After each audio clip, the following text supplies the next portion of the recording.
মধ্যপ্রাচ্যে চলমান যুদ্ধকে কাজে লাগিয়ে ইউক্রেনে আরও বড় হামলা চালানোর চেষ্টা করছে রাশিয়া, এমনটাই অভিযোগ করেছেন ইউক্রেনের প্রেসিডেন্ট ভলোদিমির জেলেনস্কি।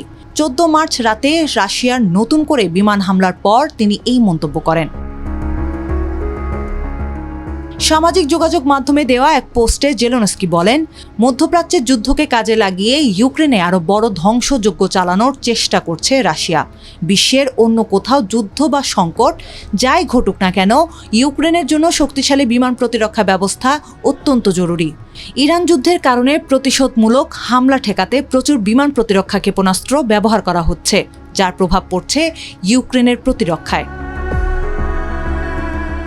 ইউক্রেনের কর্মকর্তারা জানান, 14 মার্চ রাতে ইউক্রেনের বিভিন্ন অঞ্চলে ব্যাপক বিমান হামলা চালায় রাশিয়া।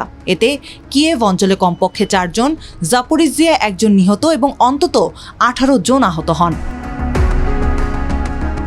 জেলেনস্কি বলেন, এই হামলায় প্রায় 500টি ড্রোন ও ক্ষেপণাস্ত্র ব্যবহার করা হয়েছে। এর বেশিরভাগই ইউক্রেনের প্রতিরক্ষা ব্যবস্থা ভূপাতিত করতে পারলেও দেশের বিভিন্ন স্থাপনার ক্ষয়ক্ষতি হয়েছে। তিনি আরও বলেন, রুশ হামলার প্রধান লক্ষ্য ছিল রাজধানী কিয়েভের জ্বালানি অবকাঠামো। তবে দুর্ভাগ্যজনকভাবে আবাসিক ভবন, স্কুল এবং বেসামরিক ব্যবসা প্রতিষ্ঠানেও সরাসরি আঘাত লাগে। ইউক্রেনের কর্মকর্তাদের তথ্য অনুযায়ী এই হামলায় মোট 430টি ড্রোন ও 68টি ক্ষেপণাস্ত্র ব্যবহার করা হয়েছে। যদিও এটি এখন পর্যন্ত সবচেয়ে বড় হামলা না হলেও সাম্প্রতিক মাসগুলোর মধ্যে অন্যতম বড় হামলা বলে বলা হচ্ছে। এদিকে মধ্যপ্রাচ্যের সংঘাতে প্রভাব পড়েছে বিশ্ব জ্বালানি বাজারেও।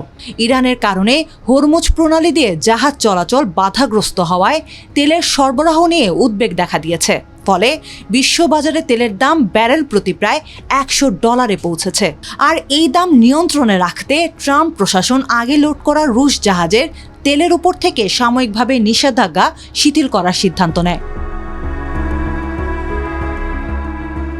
মস্কো এই সিদ্ধান্তকে স্বাগত জানালেও জেলেনস্কি এবং ইউরোপের কয়েকজন নেতা এর তীব্র সমালোচনা করেছেন।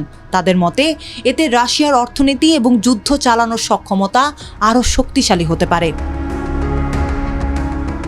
এদিকে 4 বছরের বেশি সময় ধরে চলা রাশিয়া ইউক্রেন যুদ্ধ বন্ধে যুক্তরাষ্ট্রের নেতৃত্বে যে শান্তি আলোচনা চলছিল, ইরানের সংঘাত শুরু হওয়ার পর সেই আলোচনাও কার্যত থেমে গেছে।